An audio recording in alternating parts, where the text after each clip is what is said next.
Hello friends, welcome to होनहार minds. तो आज की वीडियो में हम लोग लाइट का जो ऑब्जेक्टिव कर रहे थे उसको ही आगे कंटिन्यू करेंगे। 1 से 50 तक आप लोगों ने वीडियो देख लिया होगा, 1 से 50 तक मैंने बनाया है और आज हम लोग करेंगे 51 से 100 तक। तो चलिए स्टार्ट करते हैं। तो 51 नंबर सवाल क्या कह रहा है कि किसी वस्तु का आवर्धित और आभासी प्रतिबिंब प्राप्त करने के लिए प्रयोग किया जाएगा। तो किसका प्रयोग करेंगे? दर्पण का बात हो रहा है यहाँ पर।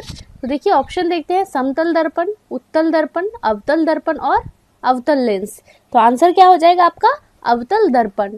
कोई भी चीज को बड़ा देखना हो तो अवतल दर्पण का यूज करते हैं। और व्याख्या देखते हैं इसका क्या दिया हुआ है कि जब कोई वस्तु अवतल दर्पण के फोकस तथा ध्रुव के बीच रखी जाती है तो उसका प्रतिबिंब आवर्धित और आभासी और सीधा बनता है। ठीक है, तो मतलब क्या कह रहा है कि ये भी क्वेश्चन आता है कभी कभी कि आभासी तथा सीधा कब बनता है? तो जब वस्तु को कहाँ रखते हैं? फोकस तथा ध्रुव के बीच में। ठीक है, चलिए अगला प्रश्न देखते हैं क्या कह रहा है। अगला प्रश्न है कि निम्नलिखित में से कौन सा उस वस्तु की छोटी छवि बनाएगा जो सामने रखी जाए? ऑप्शन देखते हैं, समतल दर्पण, उत्तल लेंस और अवतल दर्पण। तो इसका आंसर जस्ट अपोजिट पूछ रहा है कि छोटा बनेगा तो क्या हो जाएगा? उत्तल दर्पण। तो उत्तल दर्पण हमेशा क्या करता है? वस्तु से छोटा, सीधा एवं आभासी प्रतिबिंब बनाता है। जो कहाँ पर होता है? वस्तु जब अनंत और दर्पण के ध्रुव के बीच रखा जाता है। ठीक है, चलिए बढ़ते हैं अगले प्रश्न की तरफ। अगला प्रश्न है, किसी विशेष दर्पण के सामने खड़े होने पर मनुष्य को अपना सिर और शरीर वास्तविक आकार से छोटा दिखाई देता है जबकि टांगे वास्तविक आकार की दिखाई देती है। तो दर्पण किन दर्पणों से मिलकर बना है? तो ये कौन सा दर्पण है जो दो दर्पण मिलकर बना है? ऑप्शन देखते हैं, समतल अवतल, अवतल एवं उत्तल, उत्तल एवं समतल और समतल दर्पण। तो आंसर क्या हो जाएगा आपका? उत्तल और समतल जब मिला हुआ होगा दर्पण तभी ऐसा दिखेगा। उत्तल दर्पण हमेशा जो है वो किसी वस्तु के वास्तविक आकार से छोटा तथा समतल दर्पण क्या करता है? वास्तविक आकार का प्रतिबिंब बनाता है। तो इसलिए दर्पण का ऊपर का अंश जो हो जाएगा वो उत्तल होता है, इसीलिए वो छोटा दिखता है, और नीचे जब अवतल होता है तो वो क्या दिखता है? समान ही समतल दिखेगा। चलिए अगला प्रश्न देखते हैं। अगला प्रश्न है कि प्रवर्धक लेंस क्या होता है? ऑप्शन देखते हैं क्या क्या है। यह एक नियत फोकस दूरी वाला लेंस होता है, या फिर यह एक परिवर्ती फोकस दूरी वाला लेंस होता है, या फिर लेंस रेडियो टेलीस्कोप में प्रयोग किया जाता है, या फिर उपयुक्त में से कोई नहीं। तो आंसर आपका क्या हो जाएगा? बी नंबर, कि यह एक परिवर्ती फोकस दूरी वाला लेंस होता है। चलिए व्याख्या में देखते हैं क्या है इसका मतलब। जूम लेंस परिवर्ती फोकस दूरी वाला लेंस होता है, मतलब जूम लेंस जो होता है ना, जिसको पास करके देख सके, तो जिससे फोकस दूरी को परिवर्तित करके दूर वस्तुओं को क्या कर सकते हैं? करीब ला सकते हैं, नजदीक से देखा जा सकता है। अगला प्रश्न देखते हैं क्या है। अगला प्रश्न है कि डायोप्टर किसकी इकाई है? तो आपको डायोप्टर के बारे में बहुत अच्छे से बताया था मैंने। चलिए देखते हैं आज आंसर क्या होगा। लेंस की क्षमता का, या फिर लेंस की फोकस दूरी का, या फिर प्रकाश की तीव्रता का, या फिर ध्वनि की तीव्रता का। तो आंसर क्या हो जाएगा आपका? लेंस की क्षमता, है ना। इसी को डायोप्टर डी से दिखाते हैं, पावर, है ना। पावर इक्वल टू क्या होता है? 1/f, और इसी को हम लोग डायोप्टर में लिखते हैं। तो डायोप्टर जो है वो क्या है? लेंस की क्षमता की इकाई है, और यह लेंस की फोकस दूरी के व्युत्क्रम के बराबर, देखिए ये है ना, फोकस दूरी के व्युत्क्रम के बराबर होती है। चलिए बढ़ते हैं अगले प्रश्न की तरफ। अगला प्रश्न है, प्रकाशीय दूरदर्शी की अपेक्षा रेडियो दूरदर्शी अच्छे होते हैं क्योंकि? तो क्यों होते हैं? चलिए ऑप्शन देखते हैं। वे गैलेक्सियों का पता लगा लेते हैं जो प्रकाश की दूरबीन नहीं कर सकते, या फिर वे मेघाच्छादित परिस्थिति में भी काम कर सकते हैं, या फिर वे दिन और रात दोनों के समय काम कर सकते हैं, या उपयुक्त सभी। तो क्या हो जाएगा आंसर आपका? उपयुक्त सभी। ये सभी के लिए, सभी में ये क्या होते हैं? उपयोग हो सकते हैं। तो जैसे कि देखते हैं इसमें लिखा हुआ है कि रेडियो दूरदर्शी सभी प्रकार के मौसम, चाहे कैसा भी मौसम हो, दिन हो या रात हो, दोनों दौरान काम कर सकते हैं, और इसकी दक्षता बहुत ज्यादा होती है। इसीलिए रेडियो दूरदर्शी प्रकाश के दूरदर्शी की अपेक्षा अच्छे होते हैं। अगला प्रश्न देखते हैं। अगला प्रश्न है कि मोटर कार में हेडलाइट की चौंध को हटाने के लिए क्या यूज किया जाता है ना। कांच के बारे में यहाँ पे पूछ रहा है। तो देखते हैं क्या क्या ऑप्शन है। पोलराइड प्रयुक्त कांच किए जाते हैं, कांच के प्रिज्म प्रयुक्त किए जाते हैं, पतली परतें प्रयुक्त की जाती है या फिर फिल्टर प्रयुक्त किए जाते हैं। तो हम लोगों ने इससे पहले वाले वीडियो में देखा था कि पोलराइड का वहां पे लगा होता है कांच, है ना। तो आंसर क्या हो जाएगा, पोलराइड। मोटर कारों में हेडलाइट की चौंध हटाने के लिए पोलराइड प्रयुक्त किए जाते हैं, क्योंकि ये क्या करता है, क्षैतिज ध्रुवीकृत प्रकाश को काट देता है।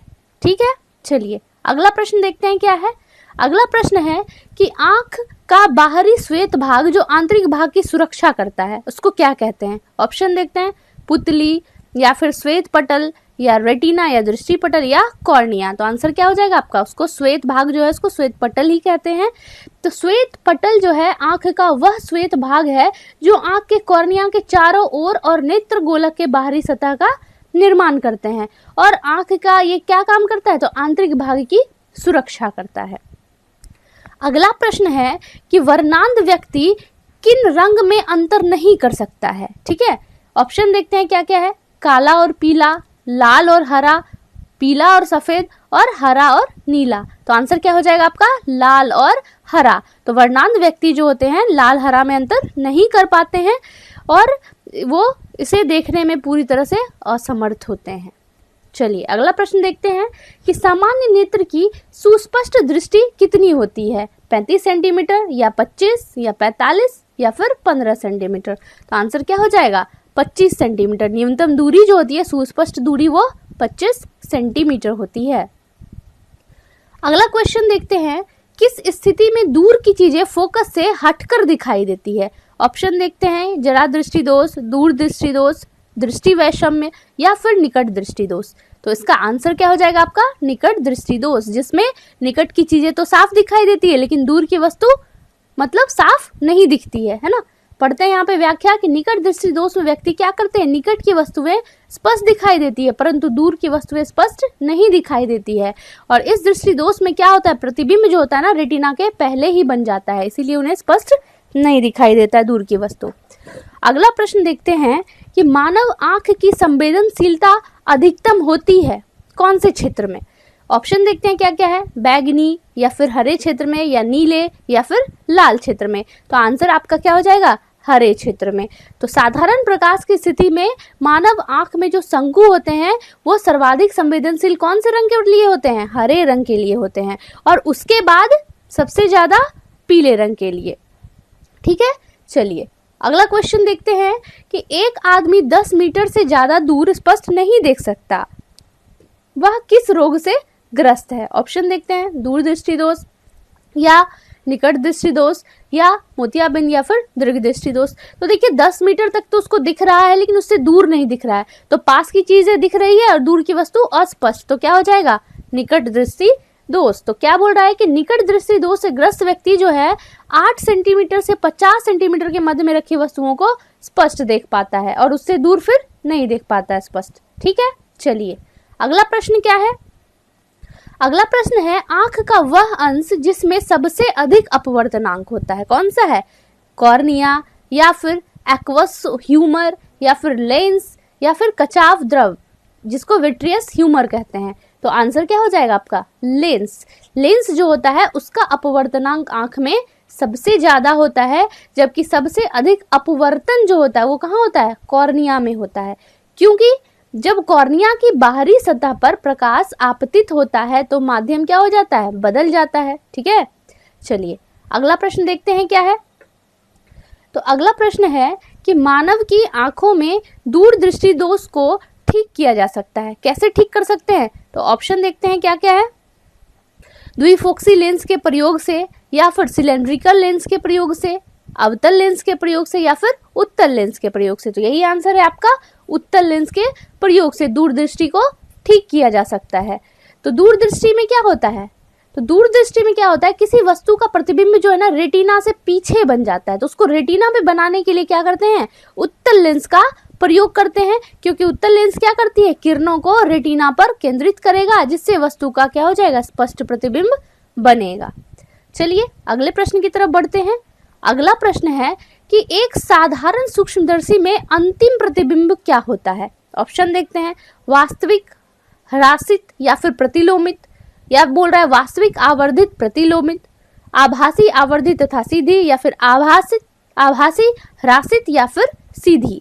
तो आंसर क्या हो जाएगा आपका? आभासी, आवर्धित और सीधा, ऐसा ही ये बनता है। ठीक है, तो साधारण सूक्ष्मदर्शी से जब हम देखते हैं तो हमेशा वो आवर्धित, आभासी तथा सीधा प्रतिबिंब बनाता है। अगले प्रश्न में आते हैं। अगला प्रश्न है कि सूर्य ग्रहण को नंगी आंखों से देखना खतरनाक होता है, क्यों? तो इसका आंसर देखते हैं डायरेक्ट कि क्या है कि सूर्य से निकलने वाली जो पराबैंगनी विकिरणें होती हैं वो हमारे दृष्टिपटल को क्या कर सकती हैं? जला देती हैं, इसीलिए इसको नंगी आंखों से नहीं देखना चाहिए। चलिए अगला प्रश्न देखते हैं कि मानव की आंख का निकट दृष्टि को ठीक किया जा सकता है। तो अभी दूर दृष्टि पढ़े थे हम लोग, तो निकट दृष्टि को, दूर दृष्टि को उत्तल लेंस से, तो इसको अवतल लेंस से ठीक किया जा सकता है। तो निकट दृष्टि दोष में क्या होता है, जैसा कि आप लोग को अभी तक पता चल गया होगा कि रेटिना से पहले बन जाता है, तो फिर रेटिना पे बनाने के लिए क्या करेंगे? तो अवतल लेंस का प्रयोग करेंगे, जिससे वो क्या करेगा? प्रतिबिंब को रेटिना पर बनाएगा। ओके, चलिए अगला प्रश्न देखते हैं कि मायोपिया, अगला प्रश्न है कि मायोपिया समरूप है, मतलब ये इंग्लिश नेम है, आपको इसका हिंदी बताना है। तो ये निकट दृष्टि दोष को ही क्या कहते हैं? मायोपिया कहते हैं। ठीक है, और बाकी भी देख लीजिए, दूर दृष्टि दोष जो है उसको हाइपरमेट्रोपिया कहते हैं, और जरा दृष्टि दोष है इसको प्रेसवायोपिया कहते हैं, और दृष्टि वैषम्य जो है इसको एस्टिग्मेटिज्म कहते हैं। तो सबका इंग्लिश आप लोग ध्यान रखेंगे, कभी कभी इंग्लिश में ही क्वेश्चन दे दिया जाता है, हिंदी में भी इंग्लिश ही लिख दिया जाता है। ठीक है, चलिए अगले प्रश्न में देखते हैं। उल्लू पूर्ण अंधकार से स्पष्ट रूप से देख सकता है, वो अंधकार में भी स्पष्ट रूप से देख सकता है, क्यों देख सकता है? तो देखते हैं क्या होगा। उसकी आंखें तिर्यक होती है, या रॉड के साथ उसकी बड़ी बड़ी आंखों के गोले आगे की तरफ निकले होते हैं जो द्विनेत्री दृष्टि प्रदान करते हैं, या फिर उसकी आंखों में प्रकृति द्वारा प्रदत्त प्रकाश के बल्ब होते हैं, ऐसा तो कुछ नहीं होता है, और वह अपश्रव्य ध्वनि पैदा करता है। तो ध्वनि से तो कोई मतलब नहीं है, तो आंसर क्या हो जाएगा यहाँ पे कि रॉड के साथ, आंख में जो रॉड और कोन होते हैं ना, वही ये रॉड का बात हो रहा है कि रॉड के साथ उसकी बड़ी बड़ी आंखों के गोले आगे की तरफ निकले होते हैं, जिससे इसके द्विनेत्री दृष्टि प्रदान करते हैं। व्याख्या देख लेते हैं एक बार कि उल्लू की आंख में जो रॉड की संख्या होती है वो अधिक होती है, और उनकी आंखें बड़ी भी होती है, जिससे अधिक प्रकाश उसकी आंखों में प्रवेश कर सकता है और आंखों को रात में दिखने योग्य बनाता है। अगला प्रश्न देखते हैं क्या है, निकट दृष्टि दोष क्या है? तो बहुत आसान है, जब दूर की वस्तु को स्पष्ट नहीं देख सकते तो उसको निकट दृष्टि दोष कहते हैं। चलिए अगला प्रश्न देखते हैं। अंतरिक्ष यात्री को आकाश कैसा दिखाई देगा? ऑप्शन क्या क्या है? श्वेत, या फिर गहरा नीला, हल्का नीला, या फिर काला। तो आंसर यही हो जाएगा, काला दिखता है। तो काला क्यों दिखता है? तो अंतरिक्ष में धूल और गैस के कण उपस्थित नहीं होते हैं, वहां पर मतलब एटमॉस्फेयर समझिए कि वातावरण ही नहीं होता है वहां पर धूल और गैस का, जिससे कि प्रकाश की किरण का प्रकीर्णन ही नहीं हो पाता है, और इसीलिए आकाश कैसा दिखता है? काला। ठीक है, चलिए अगला प्रश्न देखते हैं क्या है। अगला प्रश्न है कि वर्णांधता का दोष किस लेंस के प्रयोग से दूर किया जा सकता है? ऑप्शन क्या क्या है? अवतल लेंस, उत्तल लेंस, सिलेंडरी लेंस, या उपयुक्त में से कोई नहीं।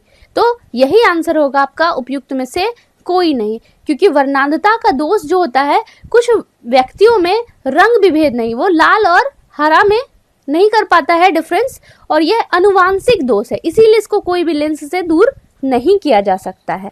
ठीक है, चलिए अगला प्रश्न को देखते हैं। अगला प्रश्न क्या है? अगला प्रश्न है कि प्रोटेनोपिया एक प्रकार की वर्णांधता है और उसमें रोगी कौन सा रंग नहीं देख पाता है? तो ऑप्शन देखते हैं, हरा रंग, लाल रंग, नीला रंग, या उक्त सभी रंग। तो आंसर यही हो जाएगा, वो सारा रंग जितना यहाँ पे दिया हुआ है वो कोई रंग नहीं देख सकता, इसीलिए उसको प्रोटेनोपिया कहते हैं।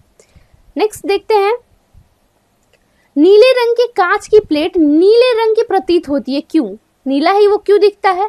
तो आंसर देखते हैं क्या होगा इसका। ये नीले रंग के प्रकाश को अवशोषित कर लेता है, या फिर ये नीले रंग की रोशनी को प्रसारित करता है, या ये नीले रंग सहित सभी रंगों को अवशोषित कर लेता है, या फिर नीले रंग सहित सभी रंगों को प्रसारित करता है।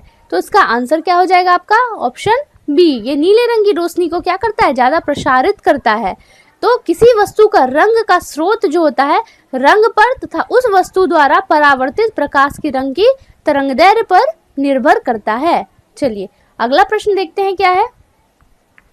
अगला प्रश्न है कि प्रकाश का वेग कितना होता है? ऑप्शन देखते हैं, 3 × 10⁸ मीटर पर सेकेंड, या फिर 3 × 10⁸ किलोमीटर पर सेकेंड, या 3 × 10⁸ मील पर सेकेंड, या फिर 3 × 10⁸ सेंटीमीटर सेकेंड। आंसर क्या हो जाएगा आपका मीटर पर सेकेंड, 3 इंटू 10⁸ मीटर पर सेकेंड। और प्रकाश का वेग इतना ही होता है 3 इंटू 10⁸ मीटर पर सेकेंड, और इसे c से डिनोट करते हैं। ठीक है, चलिए अगला प्रश्न देखते हैं। फोटोन निम्नलिखित में से किसकी मूलभूत इकाई है? फोटोन किसकी इकाई है ये पूछ रहा है। ऑप्शन देखते हैं, गुरुत्वाकर्षण, विद्युत, चुंबकत्व या प्रकाश। तो आंसर यही हो जाएगा आपका प्रकाश। फोटोन जो है वो द्रव्यमान विहीन प्रकाश कण है जो कण तथा तरंग दोनों की तरह व्यवहार करता है। और इसका खोज किसने किया था? तो आइंस्टीन द्वारा खोज किया गया था। फोटोन सदैव निर्वात में भी गतिशील रहता है और इसे प्रकाश की गति कहा जाता है। अगला प्रश्न है कि प्रकाश किरण पुंज जो अत्यंत दिशिक होती है कौन सा है? ऑप्शन देखते हैं, इरेजर, ग्रेजर, मेसर और लेजर। तो आंसर क्या हो जाएगा आपका लेजर। प्रकाश किरण पुंज जो अत्यधिक ऊर्जा युक्त और लंबी दिशा निर्देशित होती है उसको क्या कहते हैं? लेजर। जो प्रकाश आवर्धन प्रक्रिया में उच्च विकिरण द्वारा उत्पन्न सुसंगत लाइट बीम होती है। पहली लेजर युक्ति जो है वो है रूबी लेजर, जिसको खोजा था थियोडोर मैनन ने। और दूसरा जो है गैस लेजर युक्ति वो हीलियम नियॉन लेजर है, लेजर या फिर उसको लेजर डायोड भी कहते हैं। अगला प्रश्न देखते हैं क्या है कि दृष्टि के स्थायित्व का सिद्धांत किसमें प्रयुक्त होता है? दूरबीन में या कैमरा में या फिर परिदर्शी में या फिर सिनेमा में। तो आंसर क्या हो जाएगा आपका सिनेमा में।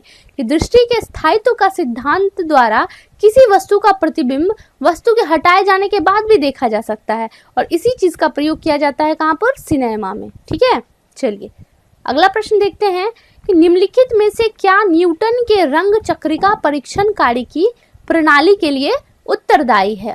ऑप्शन देखते हैं, विशुद्ध स्पेक्ट्रम का निर्माण या फिर अशुद्ध स्पेक्ट्रम का निर्माण, दृष्टि का स्थायित्व सिद्धांत या फिर पूरक सिद्धांत। तो आंसर क्या हो जाएगा?